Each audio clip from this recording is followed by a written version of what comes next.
Imagine for a second, right, that you are just walking through your day, and every single thing you do is being tracked. Oh, wow. And I mean, not by your phone or some app, not by a tech company. Right, not the usual surveillance stuff. Exactly. Imagine it being tracked by the physical laws of the universe itself.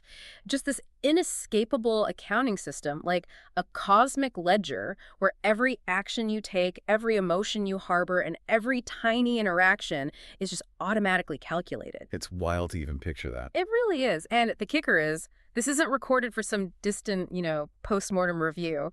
It is an active algorithm triggering automatic mechanisms of reward or punishment right here, right now, in the middle of your daily life.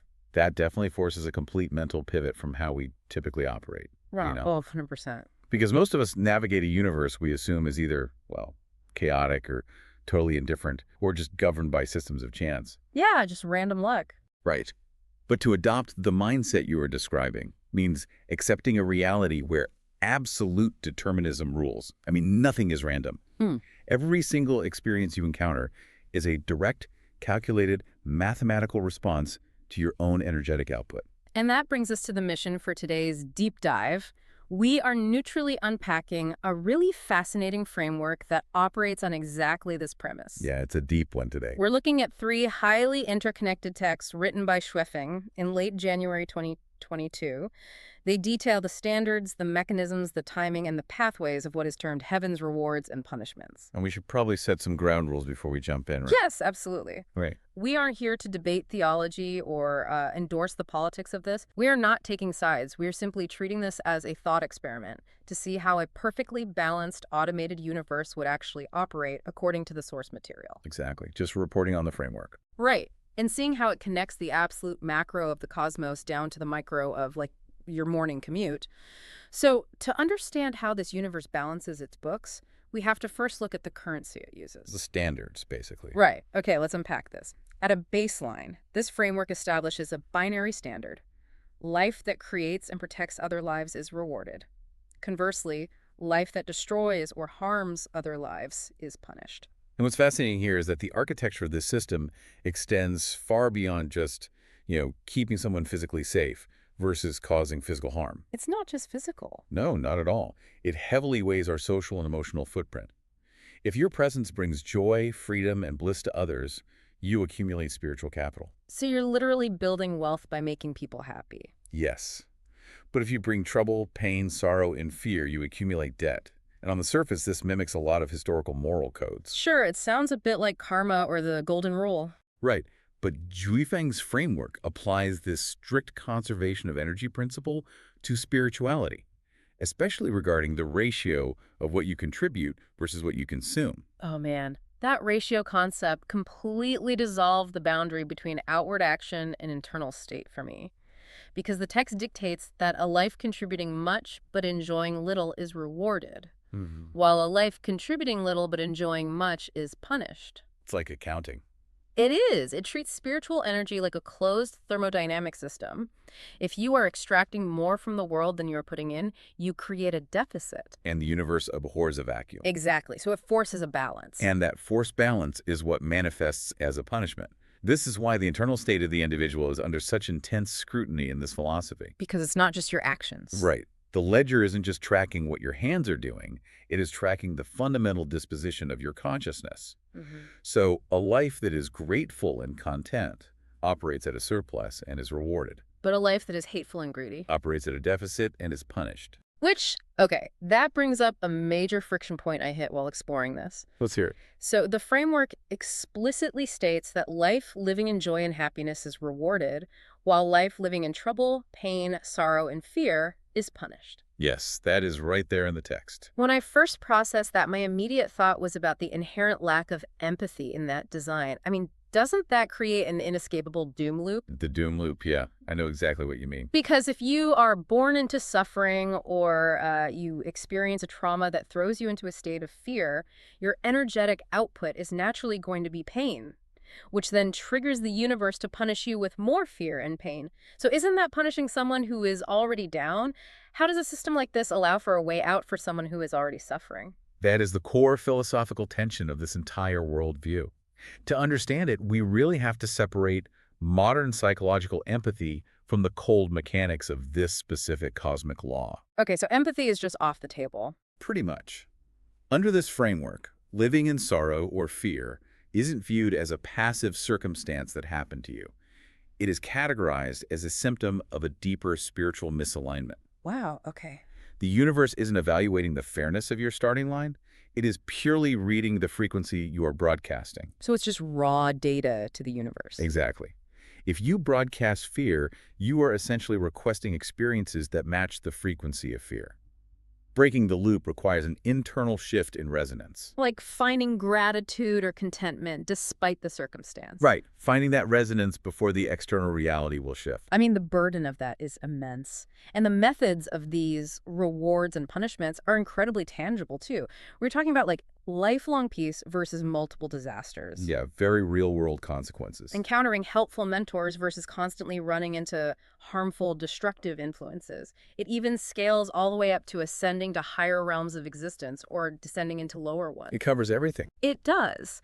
But if the ledger is this precise, keeping a binary score of our internal energetic state down to the level of our gratitude, it begs a massive logistical question. How does it run? Exactly. What kind of processing power is calculating this? There has to be a mechanism that isn't just, a bureaucracy of angels taking notes. Yeah, angels with clipboards. No, the mechanism is where this framework sheds traditional religious anthropomorphism and steps fully into metaphysics. Right. The concept of a judge passing down sentences is replaced by the Tao, which operates a holographic universe. A holographic universe. Let's dig into that. To truly grasp the holographic element, think of a physical hologram. If you cut a holographic film in half, you don't get half the image. You get the whole thing. You get the entire complete image, just smaller. Every single fragment contains the data of the whole. In this framework, every atom, every interaction, and every human life contains the full operating system of the universe's justice. So what does this all mean? It sounds less like a bearded judge banging a gavel and more like an automated, unfeeling computer algorithm. Yes. It's just woven into the fabric of existence. It reads less like divine intervention and more like cold, hard physics. Like gravity doesn't pause to consider your intentions before you fall, right? It just pulls. It just pulls. And the text explicitly says this mechanism disregards emotions and human reasoning. It emphasizes pure justice and distinctly notes that it does not favor kindness. Wow. It's totally unfeeling. And because it treats everyone equally regardless of status or justification, it leads to one of the most provocative assertions in the writings. Here's where it gets really interesting. I think I know the line you're talking about. There is a line that states, quote, "The rich are allowed to become richer and the poor poorer." Yeah, that one. In any socioeconomic discussion, that sounds like a dystopian nightmare. But within this specific spiritual lexicon, wealth has been entirely redefined, hasn't it? Completely redefined. Bank accounts are totally irrelevant here. Rich refers strictly to mental and spiritual wealth. Okay, so what does that look like? It means being content, living debt-free in the cosmic sense, and operating from a place of contribution to society. Spiritual poverty, on the other hand, means living in a state of discontent, holding on to cosmic debts, and operating from a mentality of constant extraction and taking from others. So when you apply the unfeeling algorithm to those definitions, the rich getting richer is simply the compounding interest of your spiritual baseline. Exactly. If you operate from a place of contentment, the universe amplifies that signal. You naturally attract more opportunities for joy, which makes you richer in spirit. Right. But if your baseline is discontent and taking... The universe amplifies that friction. The poverty of your spirit deepens because the algorithm is just a mirror, reflecting and multiplying whatever you project into it. And what makes this amplification process so intimidating is that the mechanism is completely invisible. It operates silently and strikes when least expected, catching the unprepared off guard. It's always running in the background. Always running. But if this system is constantly calculating my compounding spiritual interest or debt, the next logical question is about the timeline. When does the cosmic progress bar hit 100%? When does the bill actually come due? The timeline is perhaps the most intricate part of the architecture because it completely shatters our human perception of cause and effect. It operates on multiple intersecting timelines depending entirely on the weight and nature of the action. So it's not a one-size-fits-all delay. Not at all. It is categorically broken down. For minor offenses, like the everyday friction of human interaction, the rewards or punishments are immediate. That instant feedback loop makes sense. You speak harshly to a colleague, and 5 minutes later, you stub your toe or lose your keys. Exactly. It's an immediate energetic correction. But for major offenses, the framework introduces the concept of a threshold. The universe keeps a running tally, and absolutely nothing happens until that specific energetic threshold is crossed. You might spend years thinking you got away with something. Or years wondering when your good deeds will actually pay off. But the mechanism is just waiting for the progress bar to fill. And different categories of action have entirely different mechanisms of resolution. Issues tethered to raw emotion are addressed through the cycle of reincarnation. So that spans lifetimes. Yes. Matters concerning profound love dictate whether a soul ascends to a higher realm or descends. Okay. Standard energetic debts trigger a literal cosmic collection agency where you are forced to repay. And matters involving life itself, like saving a life or taking one, follow a strict principle of equivalence. The scale is perfectly balanced, weight for weight. The variance in the scale of time is just staggering. I mean, we are moving from a 5-minute feedback loop to multi-generational consequences. It's massive. The framework distinguishes between specific cases and general cases. A specific case is isolated, like a conflict between two people. For an individual, the cosmic algorithm might deliver the result in a few years or maybe a few decades, but then it zooms way out to the collective, to the general cases. If we connect this to the bigger picture, this is where the logistical awe of this system really takes hold. For general cases, Shufeng uses the example of World War II. Oh, wow. Think about the sheer volume of spiritual ledgers that have to align to trigger a geopolitical event of that magnitude. For massive societal-level rewards or punishments, all the intersecting factors of millions of lives must be perfectly in place before the cosmic administration executes the outcome. So for society, that threshold might take centuries to cross. Exactly. It requires a perspective that completely dwarfs human history. It implies that a massive global event happening today might simply be the universe balancing the collective spiritual debt accumulated by humanity, like 10,000 years ago. Yes, And exactly. the actions we take collectively right now might not tip the cosmic scales until the year 4000. It paints a picture of a deeply interconnected web where your individual ledger is just one tiny line of code in a program that takes millennia to compile. Which brings us back to the immediate reality of the listener. We understand that timeline can be instantaneous or span millennia. We understand the unfeeling, holographic nature of the Tao. We know the rules of energetic contribution versus extraction. Because I've got the rules, yeah. But when that progress bar finally hits the threshold, whether it took 10 seconds or 10 centuries, how does the universe physically deliver the result? Exactly. Because it isn't opening up the sky and dropping a physical invoice onto your lap. Right, there's no lightning bolt. Right. The third text, detailing the pathways, is where this abstract philosophy crashes aggressively into the mundane reality of our daily lives. The universe utilizes the path of least resistance, which means it uses your immediate environment. The delivery mechanisms are literally the people and things you interact with every single day. So it's right in front of us. It is. Mm. The framework begins with your closest proximity, your family. If your parents, your spouse, or your children bring you joy and freedom, that is not a lucky roll of the genetic or romantic dice. It is an active, ongoing reward from the universe. Wait, really? Yeah, and if your spouse or family brings you despair and trouble, they are functioning as the literal instrument of your cosmic punishment. Wow, so the people around you are weaponized or deputized by the algorithm. That's a good way to put it. And it expands beyond the home, right? To your colleagues, your boss, your neighbors. It even specifically categorizes online acquaintances. Yes, the internet isn't exempt. The interactions you have on the internet that bring you joy are rewards. The trolls or the toxic group chats that bring you misery are punishments. That completely dissolves the boundary between our digital lives and our spiritual lives. Like, your social media feed is a pathway for cosmic justice. It really forces you to view every interaction as a reflection of your own ledger. But the pathways get even more fundamental than human interaction. The framework dictates that the food on your plate is a direct pathway. Yes. Having access to abundant, nutritious food that sustains your health is the universe delivering a reward.